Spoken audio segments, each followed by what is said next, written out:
வணக்கம் மக்களே, எல்லோரும் நல்லா இருக்கிறீங்களா? ஓகே மக்களே, இன்றைக்கி என்ன வீடியோன்னு பார்த்துட்டிங்கன்னா, நம்ம சேனலில் இன்றைக்கி கொலா புட்டு வீடியோ தான் வருது பாருங்கள். இது வந்து கேரளா ஸ்பெஷல். அதனால் நம்ம தமிழ்நாட்டில் எப்படி சாப்பிட்றது நினைப்பீங்க, சாப்பிடுங்க மக்களே. இது வந்து நல்லாயிருக்கும். இப்போ பனிக்காலமாக இருக்குது, குளிராக இருக்குது. இந்த கொலா புட்டு செஞ்சு சாப்பிட்டு பாருங்கள், அவ்வளோ அருமையாக இருக்கும். அதுக்கு அந்த கரும்பு சக்கரை தேங்காய்லாம் போட்டு சாப்பிடும்போது உண்மையாக அருமையாக இருக்கும். வாங்க, அது எப்படி செய்கிறது என்னென்னு செய்கிறது பார்க்கலாம். வாங்க நம்ம வீடியோக்குள்ளே போகலாம்.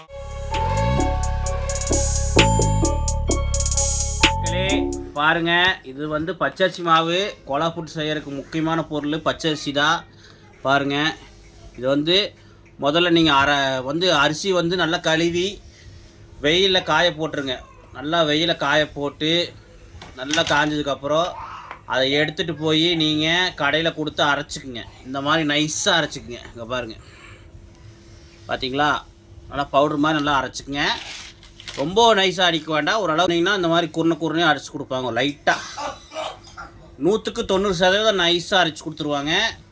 கொலா புட்டு சொன்னாவே கடையில் அரைச்சி கொடுத்துருவாங்க. பாருங்கள், இந்த மாதிரி அரைச்சிக்கங்க. ஓகே, இப்போ இதை வந்து நம்ம ஒரு வடசட்டியில் போட்டு வறுத்துக்கலாம். அதை வந்து லைட்டாக மொறுமொறுப்பு கிடைக்கிறதுக்காக நம்ம வறுத்துக்கலாம். ஓகே, வறுக்கலாம். வாங்க பார்க்கலாம் மக்களே. முதல்ல வந்து பார்த்துட்டிங்கன்னா, இதோ இந்த மாதிரி ஒரு வடசட்டியில் போட்டு நம்ம எவ்வளோ தேவைப்படுதோ அந்த அளவுக்கு அரிசி மாவு வந்து நைஸாக இந்த அளவு அரைச்சிக்குங்க. பார்த்துங்க, கடையில் கொடுத்தோ இந்த அளவு அரைச்சிக்குங்க. நைஸாக அரைச்சிக்குங்க. ஓகே, இப்போ அந்த அரைச்ச மாவு உங்களுக்கு எவ்வளோ தேவைப்படுதோ இந்த மாதிரி ஒரு வடசட்டி வச்சுக்குங்க.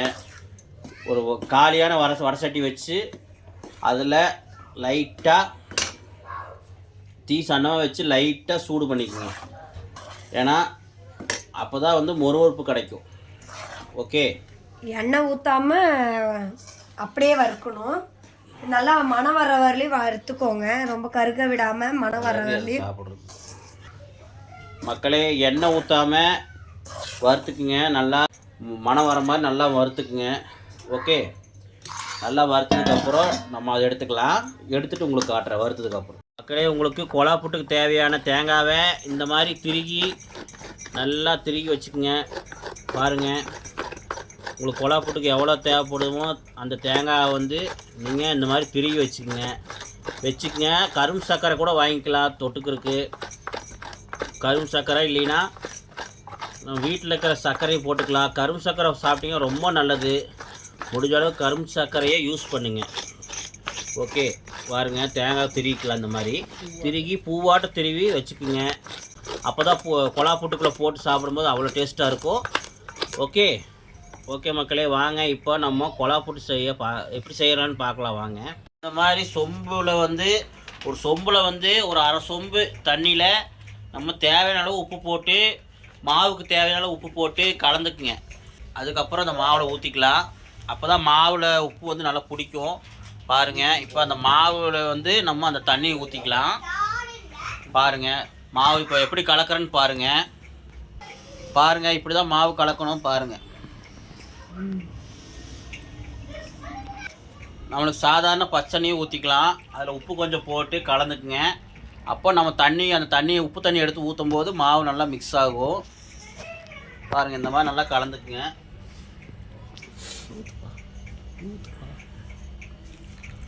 கொலா புட்டு யாருக்கு பிடிக்குங்கிறது கமெண்டில் சொல்லுங்கள். எங்களுக்கு ரொம்ப பிடிக்கும். இந்த குளிர்காலத்தில், மார்கழி மாதம் குளிர்காலத்துலலாம் நல்லா சரியான குளிராக இருக்கும். அப்போ இந்த கொலா புட்டு சூடாக காலையில் சாப்பிட்டோம்னா அருமையாக இருக்கும் மக்களே. சில பேர் தேங்காய் சட்னி கூட சைடிஷாக வச்சு சாப்பிடுவாங்க. நீங்களும் எப்படி பிடிக்குமோ கரும்பு சர்க்கரை போட்டு, இல்லைன்னா தேங்காய் சட்னி, இல்லைன்னா உங்களுக்கு எப்படி பிடிக்குமோ அந்த மாதிரி செஞ்சு சாப்பிடுங்க. வாங்க, இப்போ எப்படி கொலா புட்டு மாவு உள்ளே வந்து போடுறது பார்க்கலாம். இந்த பணலில் போட்டு எப்படி நம்ம செய்யறது பார்க்கலாம். முதல்ல பாருங்கள், நம்ம தேங்காய் கொஞ்சம் எடுத்து உள்ளே போட்டிருக்குறோம். பாருங்கள், தெரியுதா? பாருங்கள், தேங்காய் கொஞ்சம் எடுத்து உள்ளே போட்டதுக்கப்புறம் நம்ம மாவு வந்து நல்லா மேலே வரைக்கும் போட்டுக்குங்க. பாருங்கள், மாவு எடுத்து நல்லா உள்ளே இப்படி மேலே வரைக்கும் போட்டுக்குங்க. ரொம்பலாம் ப்ரெஸ் பண்ண வேண்டாம், சும்மா எப்பயும் போல் சாதாரண போட்டுங்க, அவ்வளோதான். அதுக்கப்புறம் லைட்டாக தேங்காய் போட்டுக்குங்க. பாதி அளவு மாவு போட்டிருக்குறோம், அதுக்கப்புறம் தேங்காய் போட்டிருக்குறோம். ஓகே, முதல்ல தேங்காய் போட்டு, அதுக்கப்புறம் மாவு போட்டு, அதுக்கப்புறம் கடைசியாக கொஞ்சம் தேங்காய் போட்டோம். மறுபடியும் இப்போ என்ன பண்ணுறோம், மறுபடியும் மாவு போடுறோம். பாருங்கள், மறுபடியும் மாவு போட்டு அதுக்கப்புறம் நம்ம கடைசியாக நம்ம என்ன பண்ணுறோம், தேங்காய் போட்டிருக்குறோம். பாருங்கள், மறுபடியும் நம்ம மாவு போட்டுக்கிறோம். இது வந்து 3 லேயராக வரும் உங்களுக்கு. அதனால தான் நம்ம அடியில் தேங்காய் போட்டதுக்கப்புறம் மேலே மாவு சென்டரில் மாவு போட்டுக்கிறோம். அதுக்கு மேலே நம்ம தேங்காய் போட்டுக்கிறோம். இது வந்து 3 லேயர் உங்களுக்கு கொலா போட்டு வரும். பாருங்க, கடைசியாக உங்களுக்கு மேலே தேங்காய் போட்டு நம்ம மூடிக்கலாம். மக்களே, இப்போ பாருங்கள், குக்கரில் தண்ணி வச்சா புகை வருது பாருங்க. புகை வந்துட்டு இருக்குதா? இப்போ அந்த மேலே மூடி போட்டதுக்கப்புறம் பாருங்கள், மூடி போட்டாச்சு.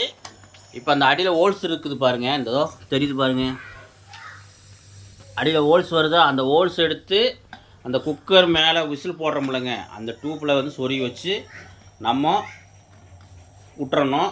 தீ வந்து மீடியமாக வச்சு விட்ருங்க. ஓகே, அந்த தண்ணி வந்து உங்களுக்கு கீழே உங்களுக்கு ஆவியாக மாறி அந்த ஹோல்ஸ் வழியாக உங்களுக்கு அந்த மாவு வந்து வெந்துடும். நீராவியாக வந்து உங்களுக்கு அந்த மாவு வெந்துடும் பாருங்கள். ஓகே, இவ்வளோதான் மக்களே கொலா புட்டு செய்கிறதுக்கு. ஓகே, இது வந்து ஈஸியான உங்களுக்கு ஒரு சமையல் தான். செய்யுங்க, எப்படின்னு கமெண்ட்டில் சொல்லுங்கள் செஞ்சுட்டு. ஓகே, இப்போ இது வெந்ததுக்கப்புறம் உங்களுக்கு காட்டுறேன் பாருங்கள். குக்கரில் வந்து கொலா புட்டு வந்து வேக வச்சுருக்குறோம். அதுக்கு முன்னாடி பார்த்துட்டிங்கன்னா நம்ம ஒவ்வொரு தடவை மாவு போடும்போது பார்த்துட்டிங்கன்னா இந்த மாதிரி தண்ணி தொளித்து நம்ம மாவு வந்து போட்டுக்குங்க. ஏன்னா விரைச்சி ஆயிடுச்சுன்னா உங்களுக்கு ரப்பாயிரும், அப்புறம் கொலா போட்டு நல்லா சாஃப்ட்னஸ் கிடைக்காது.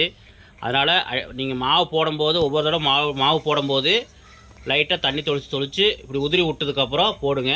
அப்போ தான் நல்லா ஃப்ரெஷ்ஷாக இருக்கும். ஓகே மக்களே இங்கே பாருங்கள், எவ்வளோ கலர்ஃபுல்லாக இருக்குதுன்னு பாருங்கள். இது என்னென்னு பார்க்குறீங்களா? இதுதான் கரும்பு சர்க்கரை. பாருங்கள், அப்படியே சாஃப்டாக எவ்வளோ சாஃப்டாக இருக்குன்னு பாருங்கள். அப்படியே பிச்சம்னா சாஃப்டாக இருக்குது மக்களே. பார்த்தீங்களா? வாங்க நம்ம இது எப்படின்னு சாப்பிட்டு பார்க்கலாம். ஓகே, பாருங்கள், நம்ம தேங்காய் கொஞ்சம் போட்டிருக்குறோம். அது கூட தேங்காய் போட்டிருக்குறோம். லைட்டாக நம்ம கரும்பு சர்க்கரையை மேலே தூவி விட்டுக்கலாம். பாருங்கள், வேணும் அளவு நம்ம கரும்பு சர்க்கரையை போட்டுக்கிடலாம். போட்டு லைட்டாக ஒரு பிசைஞ்சிக்கலாம். பிசைஞ்சதுக்கப்புறம் இது வாங்கி சாப்பிட்டு பார்க்கலாம் எப்படி இருக்குன்னு. மக்களே வாங்க நம்ம சாப்பிட்டு பார்க்கலாம் எப்படி இருக்குன்னு.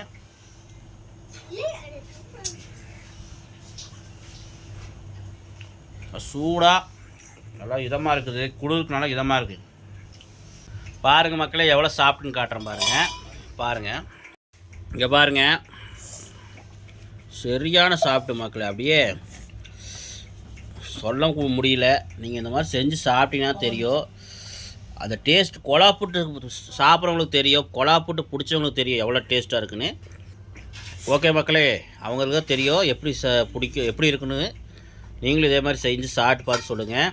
கொலா புட்டு யாருக்கு பிடிக்கணும் அது மட்டும் தெரிஞ்சவங்க மட்டும் சொல்லுங்கள். இதுலேயே அந்த கொண்டைக்கடலை சொன்னலைங்க, அந்த கொண்டைக்கடலை குழம்பு செஞ்சு அரைச்சி தேங்காயெல்லாம் அரைச்சி ஊற்றி குழம்பு மாதிரி வச்சு அந்த கடலை ஊற்றி சாப்பிட்டிங்கன்னா இன்னும் அருமையாக இருக்கும். வாங்க மக்களே, நீங்களும் அந்த மாதிரி செஞ்சு சாப்பிட்டு பார்த்துட்டு கமெண்டில் சொல்லுங்கள் மக்களே. ஓகே, அவ்வளோ அருமையாக இருக்குது மக்களே. ஓகே, இதே மாதிரி நீங்களும் காலையில் இல்லைன்னா இடையில இந்த மாதிரி சாப்பிடுங்க. சில பேர் வந்து சாப்பிட மாட்டாங்க, ஏன்னா இது வந்து பச்சரிசி செய்கிறனால வயிறு வலி வந்துடும், அதனால் சாப்பிட மாட்டாங்க மேக்ஸிமம். நீங்கள் ஏதோ இடையில ஏதோ ஒரு நாள் இந்த மாதிரி செஞ்சு சாப்பிட்லாம், நல்லது தான். ஓகே மக்களே, இதே மாதிரி நீங்களும் செஞ்சு சாப்பிடுங்க. வாங்க நம்ம குழந்தைங்களுக்கு கொடுக்கலாம், எப்படி இருக்குன்னு பார்க்கலாம் வாங்க மக்களே. வாங்க, இப்போ நம்ம குழந்தைங்களுக்கு கொலா போட்டு கொடுத்துருக்குறோம் பாருங்கள். அவங்க குழம்புல சாப்பிட்றாங்க. எங்கள் பாப்பா குழம்புல சாப்பிட்றா அப்படி, என் பையனுக்கு கரும்பு சக்கரை பிடிக்கும், அதனால் கரும்பு சக்கரை சாப்பிட்றா அப்படி. பாருங்கள், சாப்பிடுவாங்க பாருங்கள். சாப்பிட்டதுக்கப்புறம் எப்படி இருக்குன்னு சொல்லுவாங்க பாருங்கள். சாப்பிட்டு பாருங்கள் எப்படி இருக்குன்னு. பாப்பாவுக்கு இரும்பல், அதனால் கொடுக்கல கரும்பு சக்கரை. ஓகே, எப்படி இருக்கு தம்பி? அருமையாக இருக்கா மக்களே? இது வந்து குழந்தைங்களுக்கு வந்து அதிகமாக கொடுக்காதீங்க, ஏன்னா பச்சரிசி வயிறு வலி வந்துடும். மேக்ஸிமம் ஏதோ ஒரு நாள் அடிக்கடி சாப்பிட வேண்டாம், ஏதோ ஒரு நாள் சாப்பிடுங்க, ரொம்ப நல்லது. ஓகே, இதே மாதிரி நீங்களும் சாப்பிட்டு பார்த்துட்டு கமெண்டில் சொல்லுங்கள். இந்த வீடியோ பிடிச்சிருந்தால் லைக் பண்ணுங்கள், ஷேர் பண்ணுங்கள், கமெண்ட் பண்ணுங்கள். மறக்காமல் சேனலுக்கு சப்ஸ்கிரைப் பண்ணிடுங்க. ஓகே மக்களே, பாய். இதே மாதிரி ஒரு நல்ல வீடியோ சந்திக்கும் வரை விடைபெறுகிறேன்.